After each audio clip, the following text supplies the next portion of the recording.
cuando yo escucho a otros entrenadores decir Conmebol tiene muchos cupos y de pronto Europa no tiene tantos, yo los invitaría a que vengan a jugar la eliminatoria de Conmebol. Veo muchos, pero a veces me pasa que no los veo completos. Es como que hay, yo digo, los partidos en algún punto uno tiene que ver todo y tiene la obligación de verlo todo. Yo digo que los partidos son como los libros. Uno puede elegir un libro que leer, pero yo digo que el libro te termina eligiendo, porque hay de pronto a mí me gusta leer y hay libros, debo tener por lo menos 10 o 15 libros empezados que no los pude terminar. Y hay libros que los leí en 3 días, porque te generan esa pasión. Me pasa lo mismo con los partidos de fútbol. Los partidos de fútbol por obligación los tengo que ver a todos, veo muchos. A veces, cuando te pones ya en el rol de seleccionador nacional, ya es como que tenés que ser más selectivo porque de pronto tenés un radar de jugadores que tenés que observar, de los que tenés que elegir, de los que tenés que seguir, entonces vas haciendo el seguimiento de todos los jugadores. Y trato de ver en directo a través de una pantalla o yendo a una cancha todos los que pueda. Y los demás, a través de las plataformas, trato de buscar. Y a veces veo partidos de otras ligas o veo partidos donde no jueguen jugadores paraguayos o estar presentes. Y son partidos que en definitiva te ayudan a visualizar por dónde va el fútbol. Y porque una cosa es la realidad nuestra de las necesidades y otra es el fútbol por dónde va. Entonces, en mi escritorio vas a ver un pizarrón donde está escrito en cada fecha FIFA cuáles son mis búsquedas. Cuando digo mis búsquedas, las búsquedas de todo el cuerpo técnico con el equipo, las prioridades que tenemos, las planificaciones que tenemos, las cosas que buscamos. Y abierto un montón de partidos en observación para tratar de descubrir, como tenían aquellos antiguos alquimistas de que buscaban la piedra filosofal que todo lo convierta en oro, cuál es la receta que nos garantice el éxito. Y es muy difícil porque no es como una receta de cocina donde uno le pone 100 gramos de cada cosa. Entender la idiosincrasia, entender la cultura, entender por dónde va, y ahí es donde uno trata de ver fútbol, porque sabe en definitiva que hay muchas cosas todavía por aprender y hay muchas cosas todavía para ver. Sí, la verdad que uno, no sé si es plenamente consciente. Soy consciente porque vivo caminando las calles de Asunción, vivo el contacto permanente con la gente, voy a los partidos, porque voy a los entrenamientos, porque trato de estar en contacto. Lo que me sorprende, y me sorprende para bien, es la dimensión de lo que se generó. Y yo digo que la virtud la tienen los jugadores porque tuvieron la capacidad de encarnar y de representar el sentimiento más genuino del sentimiento del pueblo. Y como yo le digo a los muchachos, nosotros representamos al trabajador de a pie, al que todos los días se levanta a trabajar a la mañana, donde tiene que luchar para llevar el sustento diario a su casa y donde nosotros no vamos a poder solucionarle los problemas que tiene, pero sí le podemos dar un momento de alegría y de felicidad. Y eso es uno de los valores poderosos que tiene el fútbol, es de otorgar y de dar felicidad. Y ese es un poder muy grande que los jugadores tienen que saber administrar, implementar y respetar. Y honestamente, cuando yo llegué, yo lo único que quería era agitar a los jugadores, tratar de volver a recuperar esas cosas que siempre los habían definido, pero jamás tomé la dimensión de que se iba a agitar un país. Y hoy es un país que se ha agitado detrás de esta selección. Y por eso mi intención en la previa del Mundial es hacer base aquí.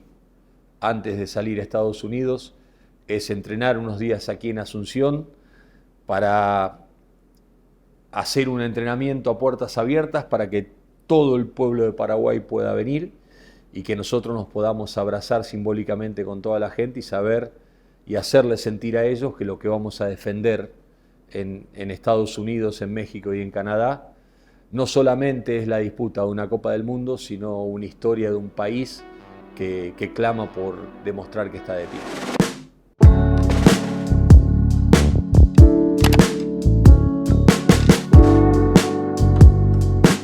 Como le digo a los jugadores, ¿no? Cuando uno se atreve a soñar, el cielo es el límite.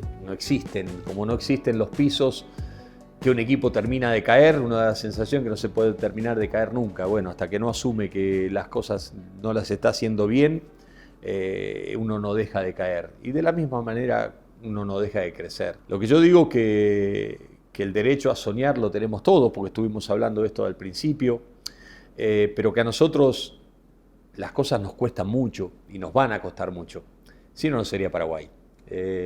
Paraguay, desde su idiosincrasia, está marcado por el sacrificio, por la postergación, por la lucha, por la reivindicación, por la luchar en desventaja. Eso lo ha marcado históricamente a Paraguay.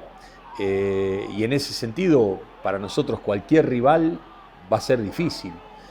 Nosotros, lamentablemente, el fútbol no vende seguros para el éxito. Es decir, nosotros no podemos asegurar que vamos a clasificar, que vamos a seguir adelante.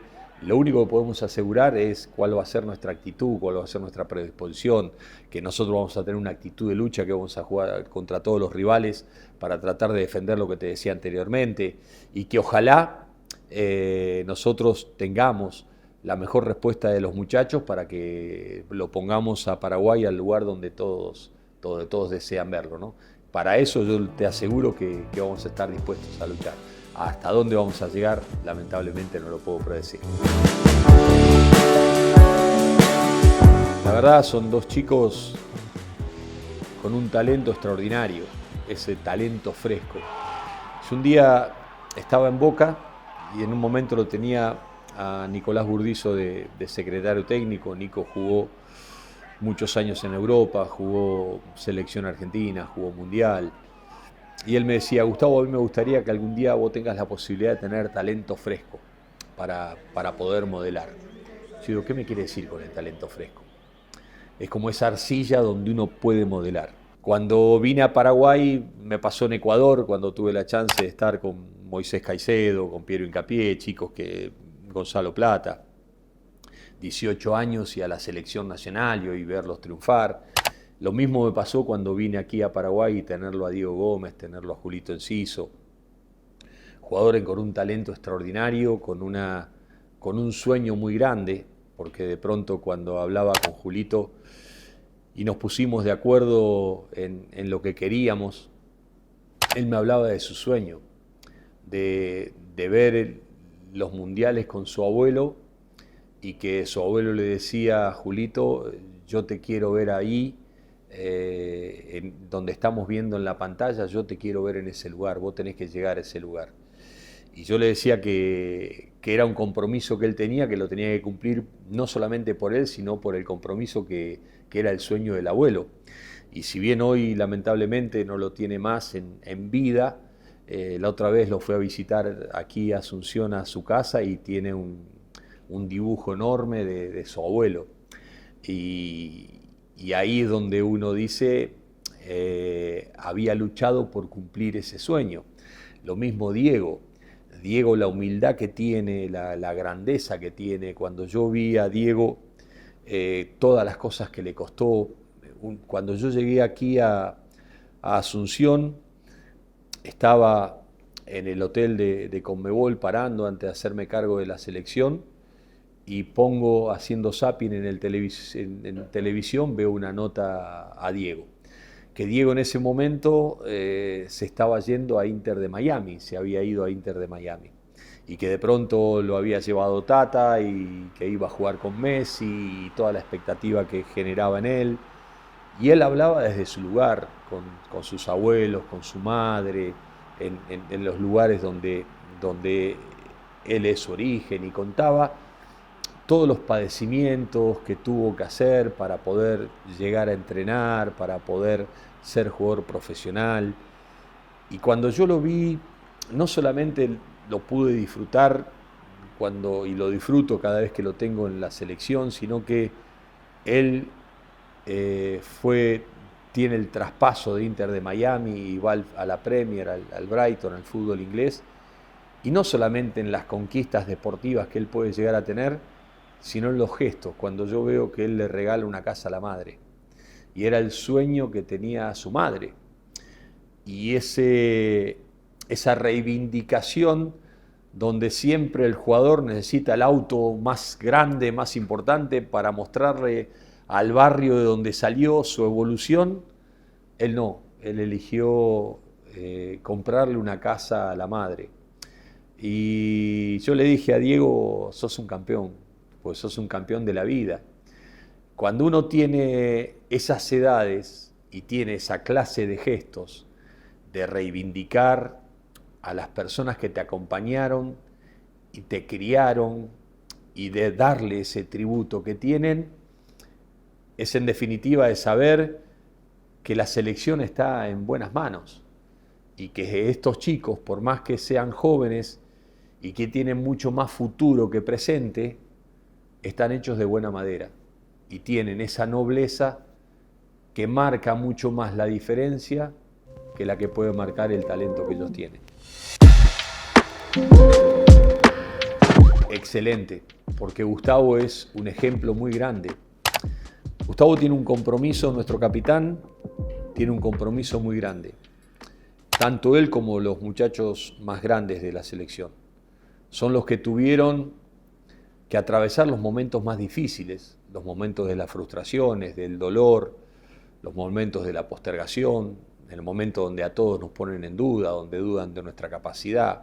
Me tocó cuando llegué, una de las preguntas que me hicieron en la primera conferencia de prensa, ¿por qué lo seguía citando a Gustavo Gómez y a Miguel Almirón? Yo decía, porque si yo tuviese una billetera gorda, si fuese un técnico, un equipo, a los dos los elijo siempre para mi equipo, porque le había tocado estar asociado a los momentos más duros. Sin embargo, nunca dejaron de poner la cara, nunca dejaron de poner el pecho, nunca dejaron de decirle que sí a la selección, donde lo más simple es bajarse y quedarse en un costado para que el descrédito lo sufrieran otros. Ellos siempre ponían la cara, ponían el pecho, porque soñaban con jugar un mundial. Y cuando uno lo consigue y ven la cantidad de cicatrices que tienen, la cantidad de golpes que tienen, es donde esas cicatrices o golpes los reivindican. Y Gustavo tiene el compromiso de dejar un legado, porque él no solamente tratando de ser el mejor defensor, de ser eficaz, de marcar una pauta y un camino, sino fundamentalmente de mostrarle a los chicos jóvenes cuál es el compromiso y el sentimiento que se debe tener cuando se viste la camiseta de un país. Y es en definitiva lo que uno desea como entrenador, tener jugadores que enarbolen esa bandera y que tengan ese nivel de compromisos. Y eso es lo que tiene Gustavo. Y cuando uno de pronto lo ve en una concentración, porque a mí en la mesa de concentración me gusta tener una sola mesa. Porque si vos tenés varias mesas en una concentración, por afinidad, por edad, por geografía, por lugares, se van juntando. Cuando vos tenés una sola mesa, es un solo equipo.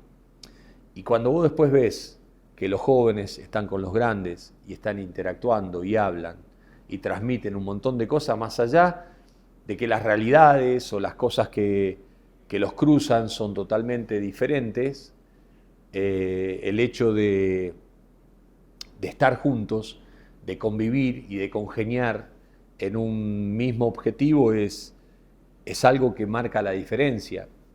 El otro día estaba en el entrenamiento de Cerro, estaba con Gustavo Velázquez y me pregunta por Julito Enciso, qué sé yo, entonces le digo, ahí le voy a escribir, le digo, le vamos a decir que lo estuvimos matando, esto, lo otro y todo lo demás. Entonces hablamos, obviamente que hablamos maravilla de Julito. Agarro y le digo, Julito, recién vengo del entrenamiento de Cerro, estuve con Cururú, te estuvimos destrozando. Y entonces dice, ¿cómo puede ser, Gustavo? Esto? No, le digo, ¿sabes lo que te quiere? Esto, lo otro. Pero y ahí después se mandaba mensaje entre ellos. Y digo, y eso es lo lindo, el hecho de la magia y el poder que tiene la camiseta de una selección. Que te pone sin distancias donde existen las distancias y sin diferencia de edades donde existen las diferencias de edades. La verdad que fue muy fuerte. Son esos lindos regalos que te da esta profesión. En el fútbol por lo general es más padecer que disfrutar. Son más los momentos que tenemos que padecer que los momentos que tenemos el privilegio de disfrutar. Y esos son los movimientos que uno atesora, que uno guarda. Porque nos pasó después que jugamos el primer partido con Uruguay, que habíamos empatado 0-0, donde teníamos que hacer el recorrido desde Ipané hacia el Defensores del Chaco, y donde justo me contaba todo lo que se vivía, lo que fue aquel 2010 y todo lo que habían vivido y cómo se vivía todo ese camino, ese recorrido a ese templo que nosotros tenemos que es el Defensores del Chaco.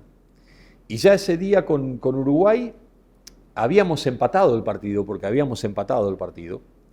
y ya la gente, no en esa cantidad, pero ya estaban en la calle. Y estaba con la bandera, y a medida que fueron pasando los partidos, esos costados se fueron llenando, esos lugares se fueron llenando. Padres con criaturas en los hombros, madres con bebés en brazos, abuelos, personas que querían ver ese instante donde pasaba el colectivo en ese grupo de muchachos que llevaban el sentimiento de un país. Y recuerdo que en ese último partido, antes de jugar con Ecuador, siempre normalmente nos tomaba entre 30 y 40 minutos, porque tenemos el privilegio de tener la escolta policial que nos allana el camino en demorar, y bueno, vamos a tomar un poco más, vamos a tomar entre 50 minutos y una hora para llegar al Defensores del Chaco. Tardamos 1 hora y media en llegar al Defensores del Chaco. Y en un momento el profe estaba, digo, profe, ya está, disfruta que esto es increíble. Ver esa emoción, ver esa pasión de la gente, ese sentimiento, ver lágrimas, imágenes, de pronto yo estoy sentado en el asiento de abajo y claro, de afuera no se ve, pero nosotros vemos todo.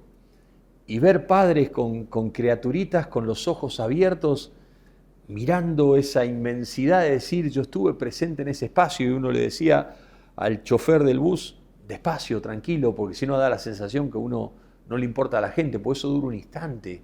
Y ojalá hubiésemos parado y bajarnos ahí, abrazarnos con la gente, porque era esa procesión de sentimiento, esa procesión de fe, porque era una procesión sin faltarle el respeto a la fe, era una procesión de fe, de creer, de esa sensación de creer en la selección. Y ese es un amor incondicional, que te lo dan sin nada a cambio. Por eso a mí me pone en una situación muy difícil. Yo siempre digo que los afectos ganados son provisorios y que los perdidos suelen serlos para siempre. Y cuando uno gana los afectos tiene que cuidarlos. Y mi temor es que el día de mañana yo pierda ese sentimiento que hoy la gente me regala a mí personalmente y le regala a la selección en general. Pero esa vivencia fue extraordinaria, fue única.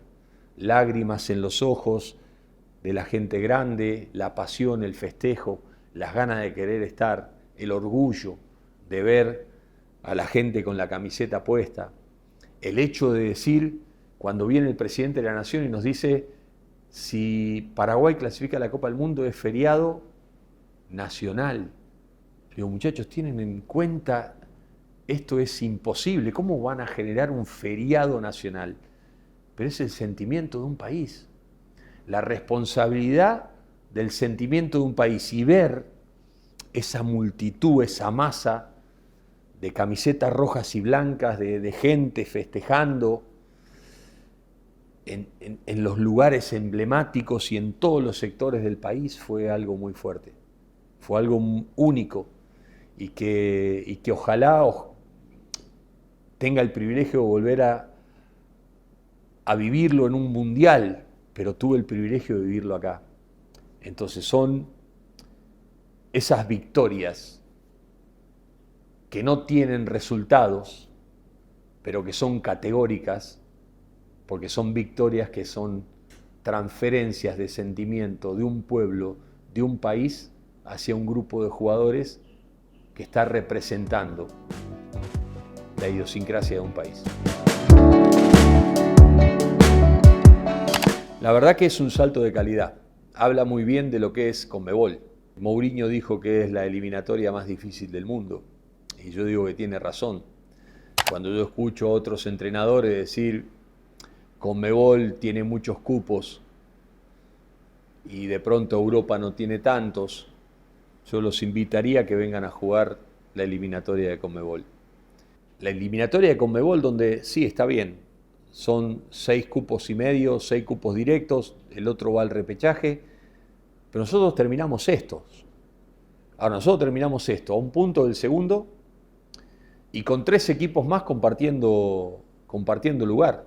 Entonces, después de una eliminatoria donde hay tanta diversidad de geografía, de climas, de culturas, donde cada localía pesa, donde cada selección marca diferencia y no solamente por el hecho de jugar en el calor de Asunción o de Barranquilla, en la altura del Alto o en la altura de Quito, o en la cancha de River o en la cancha de Boca o en Brasil en el Maracaná o donde sea, de tener selecciones que fueron campeonas del mundo, de las mejores del mundo, de tener selecciones que están siempre entre las 4 mejores y entre las 10 mejores, en ese nivel de competitividad, donde tenemos un fútbol que para mí es, si se quiere, la base cultural del fútbol mundial, porque Sudamérica exporta jugadores de manera permanente y a veces se nos hace difícil por las economías regionales de poder retener a esos jugadores y que esos jugadores están todos en Europa o la gran mayoría en Europa y que de pronto tengamos que enfrentar en Intercontinental o en el Mundial de Clubes a un montón de clubes que son poderosos de Europa pero que tienen todos jugadores de Sudamérica. Entonces eso habla de la fortaleza de lo que es Conmebol, de la fortaleza que son las ligas de Latinoamérica. El hecho de que Inter de Miami reclame el derecho a participar en una Copa Libertadores, entonces habla del prestigio que tiene el fútbol de Latinoamérica y el fútbol de Conmebol. Y en ese sentido uno dice, pará, estamos acá. Y que venga uno de los entrenadores más emblemáticos, porque si vamos a buscar, vamos a poner 5 o 6 entrenadores de los mejores del mundo, Ancelotti está entre esos entrenadores. Sin lugar a dudas que está entre esos entrenadores. Y que ese entrenador venga a Brasil a dirigir la eliminatoria más compleja de la Tierra, habla del privilegio y el prestigio que los mejores del mundo le dan a esta competencia. Entonces digo, son los saltos de calidad. Saltos de calidad que por individualidad nosotros tenemos. Nosotros tenemos todos jugadores que juegan, todos los equipos tienen jugadores que juegan en Europa, en las mejores ligas del mundo. Y que vengan entrenadores de ese nivel a dirigir acá, no es porque le pagan un buen contrato, es por el prestigio que significa dirigir a un equipo de esta confederación. Lo mismo, Leonel tuvo una virtud muy grande porque obviamente que le tocó el ser parte del proceso de Sampaoli cuando quedan al margen en el Mundial de Rusia, cuando toma un itinerato siendo interino en una transición muy difícil para lo que fue la AFA, desde la muerte de Grondona, todo lo que significó después, a tratar de buscar alguien que se haga cargo de los destinos de la selección nacional en su conducción. Y ahí Chiquitapia tuvo la la virtud primero de ordenar una asociación de fútbol que era muy fuerte, pero que había perdido su rumbo, si se quiere, porque no conseguía la cabeza detrás de Julio Grondona que pudiera darle el nuevo impulso hacia esa búsqueda. Y creo que encontró en Scaloni a la persona ideal, porque Lionel no solo fue parte de esta selección, fue jugador de la selección, jugó mundiales, fue parte de un proceso dentro de un cuerpo técnico, sino que tuvo la virtud de serenar a una selección y de poner las cosas en su lugar para que las cosas fluyan como tengan que fluir. Porque uno dice, un equipo de fútbol, cuando uno ve jugadores como Argentina, ve jugadores como Brasil, con el talento que tienen, pero a ese talento hay que darle un orden, a ese talento hay que darle una estructura, a ese talento hay que darle un norte. Y a veces no es fácil, porque la lucha de los egos en esos lugares son desafíos muy complejos. Y hacerlos con serenidad, hacerlos con tranquilidad, y le tocó tal vez en la primera Copa América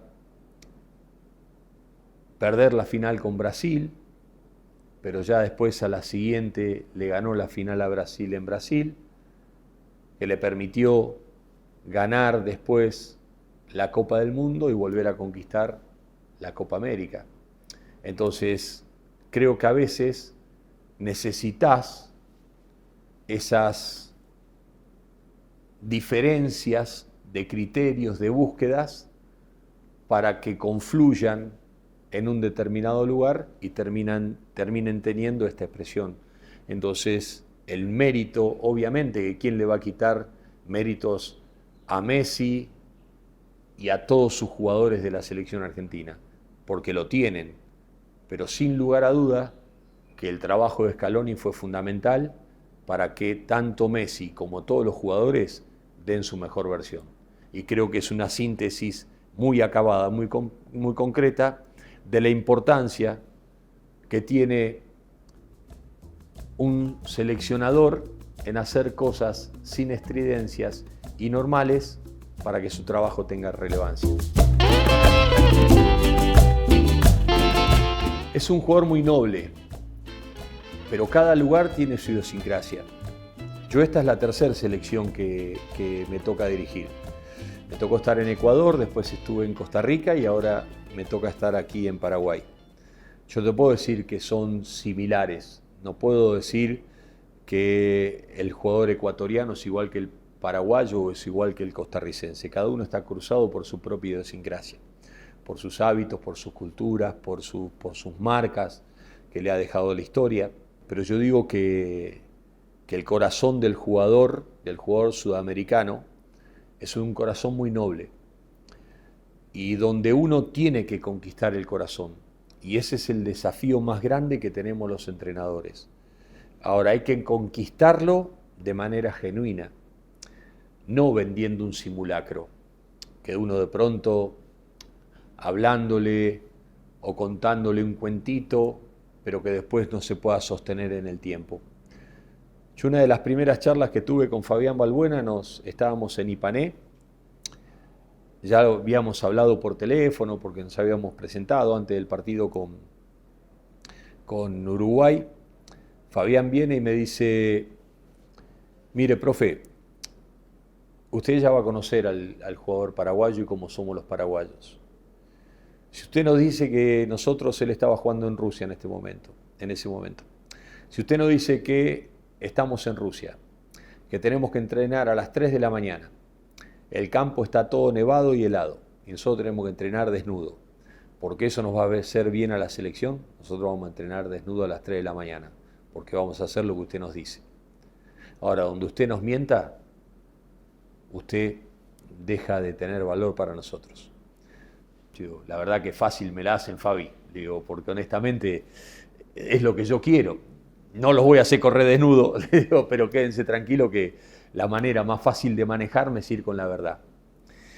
Y yo digo que el valor de ese plus, de extra que te lo da el jugador, que a veces ignora que lo tiene, nace de su corazón, nace de la nobleza de su corazón.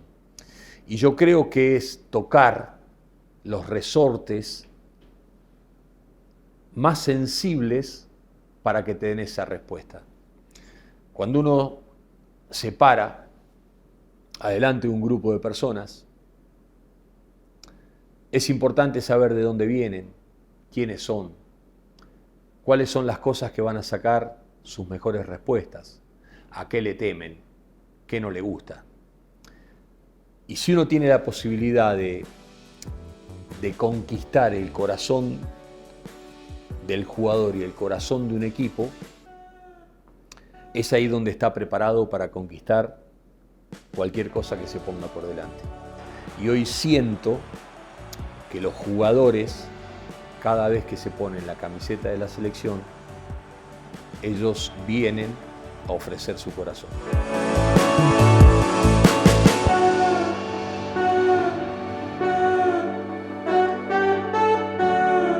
Primero, yo el lema de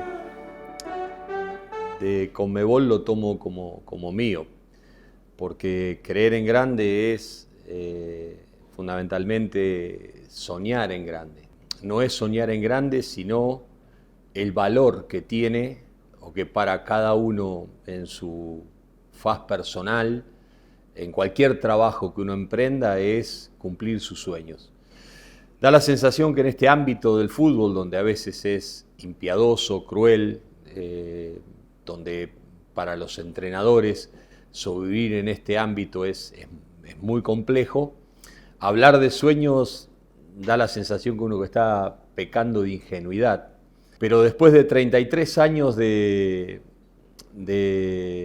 ser entrenador profesional, lo que te puedo decir es que todo lo que estoy viviendo lo soñé, que todo lo que estoy viviendo algún día, desde que pateé la primer pelota y me quedé enamorado del fútbol, soñé con los domingos de primera, soñé con una selección nacional y soñé, desde que abracé esta profesión, con llegar al lugar máximo que uno pudiera llegar a aspirar.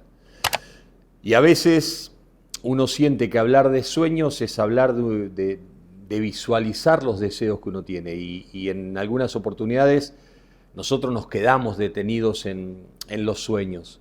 Y yo digo que hay que tener el valor para salir a atraparlos, porque puede ser que el sueño que nosotros persigamos no se pueda hacer realidad, pero siempre habrá tiempo para volver a soñar, para volver a generarse un desafío, una expectativa y tratar de conquistarla. Y de pronto el hecho de dirigir una Copa del Mundo, diseñar ese sueño, me llevó 16 años. Desde que un día, estando en Mönchengladbach, en Alemania, yo había sido contratado por una cadena de televisión de Colombia para cubrir el Mundial de Alemania, el Mundial que Colombia no pudo participar. Y en la previa de la disputa del Mundial de Alemania, Alemania jugaba un partido amistoso de preparación contra Colombia, en Mönchengladbach. Fui al partido, comentamos el partido, terminó el partido. Le pregunto a los periodistas si ya la tarea estaba terminada y me dijeron que sí. Les pedí autorización para recorrer los estadios, para recorrer los lugares del estadio donde la credencial mía me lo permitía. En un momento termino desembocando en una sala de conferencia de prensa y anunciaban a Jürgen Klinsmann que iba a salir a dar la conferencia de prensa. En ese momento, cuando Jürgen se sube al estrado para hacer las declaraciones, yo digo, qué lindo sería tener la responsabilidad del peso de un país en sus espaldas en la disputa de una Copa del Mundo. Y ese día soñé con dirigir una Copa del Mundo. Después era encontrar el camino. Y me pasó que en el Mundial de Qatar cuando estaba yendo a la conferencia de prensa, porque nos tocó el partido inaugural contra Qatar, con Ecuador, cuando voy caminando hacia la conferencia de prensa me encuentro con Jürgen Klinsmann. Entonces le digo, Jürgen, sos el responsable de que hoy yo esté aquí, porque desde que te escuché ese día en la conferencia de prensa antes del Mundial de Alemania, despertaste en mi interior ese deseo de creer en grande, ese deseo de soñar esas cosas que parecen imposibles, pero todas esas cosas que parecen imposibles muchas veces nos elevan por encima de todo lo posible. Entonces, creer en grande es el lema de mi vida y en definitiva es perseguir los sueños, tratar de conquistar esos desafíos y saber que siempre hay algo más para conquistar, hay algo más para aprender y hay algo más para conseguir. Y a mí me encuentra en un momento donde ya me siento grande, porque ya soy grande, estoy en una etapa donde estoy más cerca del final de mi carrera que del inicio, pero donde siento que he entendido por dónde van las batallas importantes, cuáles son las cosas que uno tiene que, en definitiva, tener en cuenta. Muchas veces cuando somos más jóvenes, esa necesidad de conformar a todos o de cumplir con todos o de mostrar, nos hace a veces gastar energías en un montón de batallas que no tienen sentido. Y hay veces que uno aprende con la experiencia a dejarlas correr. Entonces hoy me encuentro en un lugar donde me siento en plenitud para poder estar al frente de un desafío tan hermoso y maravilloso como es manejar el sentimiento de un país que está cruzado por el fútbol como lo es Paraguay y tener el privilegio de volver después de 16 años a disputar nuevamente una Copa del Mundo. Mi sueño era dirigir un mundial, lo cumplí ya cuando en el Mundial de Qatar y me duró 9 días ese sueño, porque fue lo que duró la primera fase. Cuando terminó ese Mundial de Qatar, yo digo, ¿qué más le puedo pedir a la profesión? Yo quería dirigir otro mundial. Mi desafío era tratar de dirigir otro mundial.